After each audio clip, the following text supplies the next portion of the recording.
Well, hey, God's people, I am so delighted because today, as we've been talking about this series, Be the Message, two of my sisters are here. They were here for a program this weekend, but I'm telling you, I pulled them in because as we're wanting to ensure that this month, this year, that we are the message and that what we're sharing, that we know that we're sharing according to the word of God. So welcome, ladies. Thank you. This is Rosalind Range and Colette Cleveland. They're both from Georgia, and we have known each other over 38 years. We are part of Clemson 9, and you all, if you've been hanging with me for any length of time, you've heard me mention these ladies who have been a part of the transformation of my life, and certainly understanding that all of us together have this opportunity to not only receive the salvation of Christ, but listen, God is a God of community, and He brings people into our lives so that we can, that iron sharpening iron, so that we can see ourselves, so that we can take instruction well, so that we can learn from one another. And as we're talking about being the message, somebody is reading, receiving what you're putting out. And so the question is, are you putting out what is going to be edifying for someone else? The things that you're planting into the souls and hearts of other people around you, family, friends, co-workers. What are they reading? And so today we wanted to just take these verses that we've been talking about in 2 Corinthians 3. I'm going to read them again before you, and then we're going to jump into practical ways that we can ensure that in our everyday lives, that God gets the glory and we get the victory. Yes. We, meaning all of us, those who are the epistles and those who are reading. So 2 Corinthians 3, we're going to start at verse 3. And so it says, "Clearly you are an epistle of Christ, ministered by us, written not with ink, but by the Spirit of the living God. Not on tablets of stone, but on tablets of flesh, that is, of the heart. And we have such trust through Christ toward God. Not that we are sufficient of ourselves, but our sufficiency is from God, who also made us sufficient as ministers of the new covenant, not of the letter, but of the Spirit. For the letter kills, but the Spirit gives life." And those who are in your life, God has placed the Spirit of God within them so that they can truly refresh and give life to you when they're used by God. So ladies, when we're talking about being a living epistle written of men, one of the things that comes to mind, especially when you're dealing with people, is patience, right? Absolutely, absolutely. So Rosalind, if you would share with us just what are your thoughts of how we can use patience in our everyday lives so that people would be able to see us not only as an example, but as a way of demonstrating our love one to another? I think the first thing that comes to mind is I have a very interesting day. It starts very interestingly. I have an 1.5 to 2 hour commute to work alone, and an 1.5 to 2 hour commute home. And on a normal day or a normal, it could take you up to 2 hours, and it could lead to something that I won't let into my world on a daily basis. So I use that time to be productive. I will return phone calls. I will show up and do a podcast or listen to a podcast.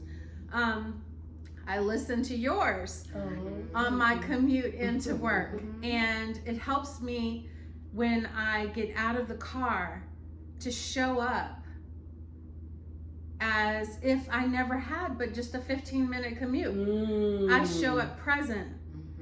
I show up full of joy. Pray, exactly. All of it. Worshiping. Right. All of it. Right. I've had church before I got there. You know, I invited Christ in, and he's walking in the door with me. So you're saying that you're intentionally using patience so that you don't show up frustrated and then offer that frustration to other people. Correct. I change my time. It's not a time of frustration, it's a time of opportunity. Right? Doesn't that speak, Cole? Yes. A time of opportunity. Yes.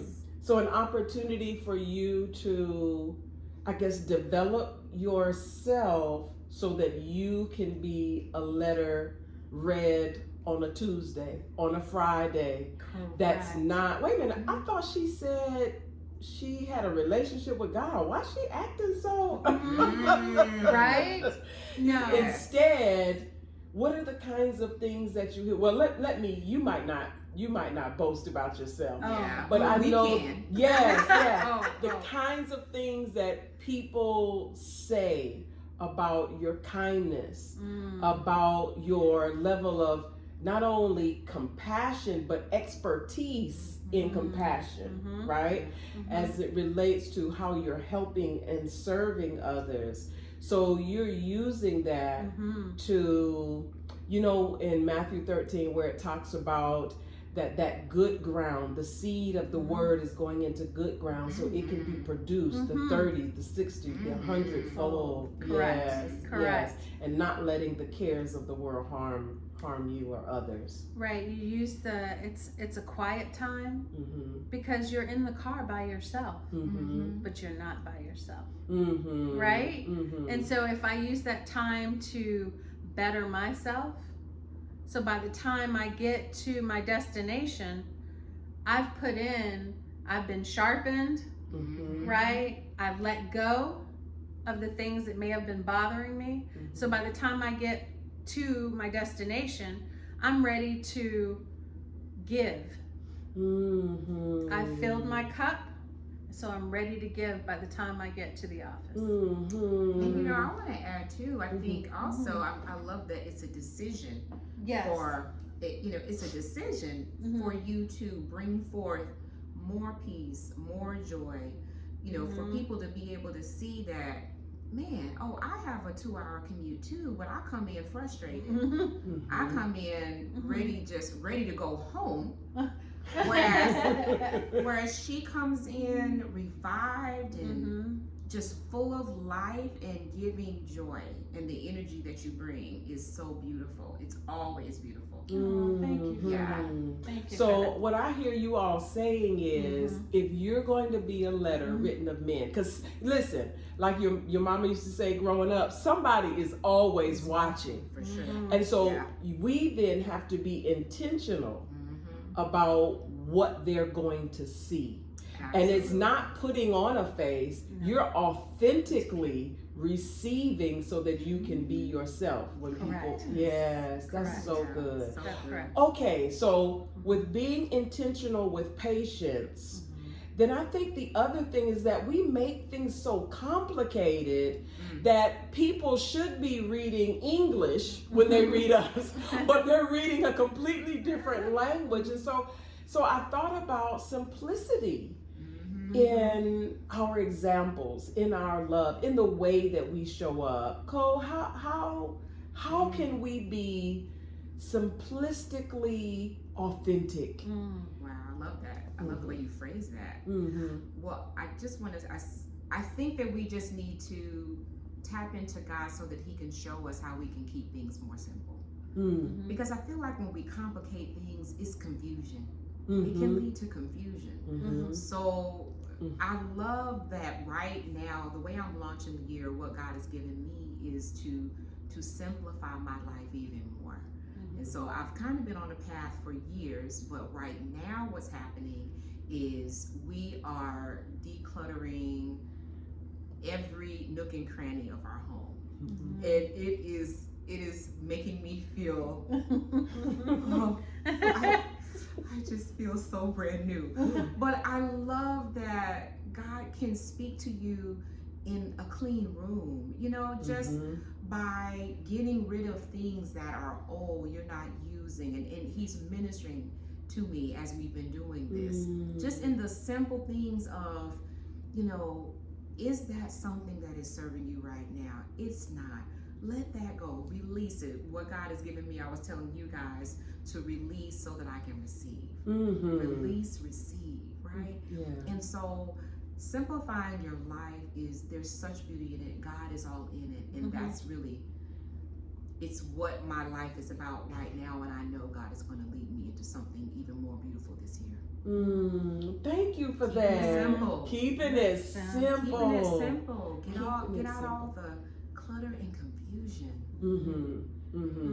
Yeah, because how can people truly see who we are if in the midst of the clutter physically it's causing clutter here? So we are showing up in confusion. Is that what I hear you say? We can't show up in the way that we truly are if something is happening on the inside of us. Yeah, absolutely. You know, if you think about a traffic jam, just like she was talking about, you know, going to work, if there's so much just bottled up and just, you know, stuffed, jammed, it's very difficult for you to move forward on that path. Right? Yeah.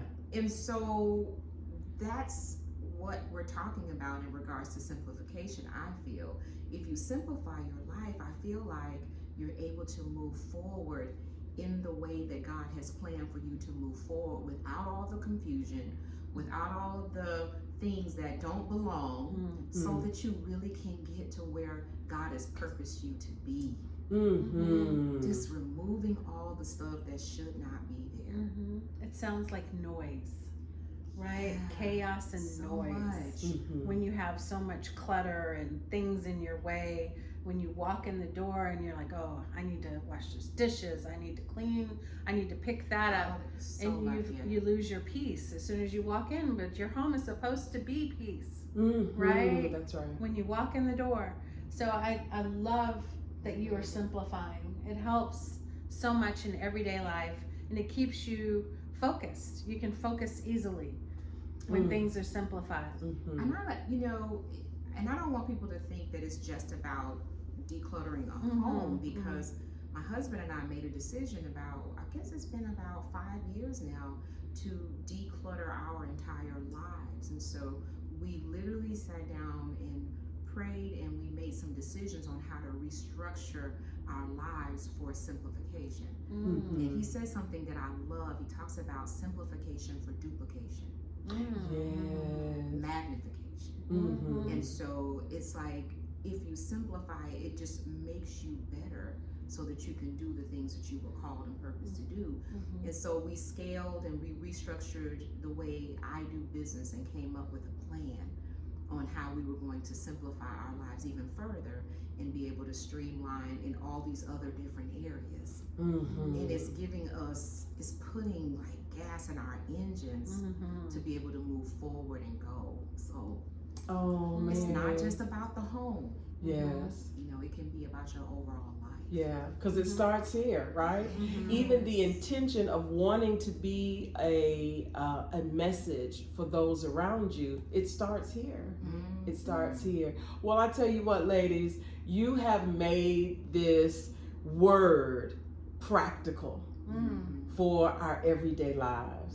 Being intentional about using our patience and getting fortified with God as we're going from one place to another.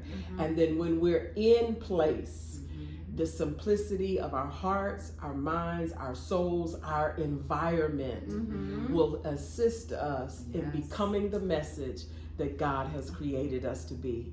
Well, we love you, and we pray that you'll be able to use these things as you continue to manifest everything that God has called you to be. May the grace of God overwhelm you today and always. I'll see you next time. Bye. Bye.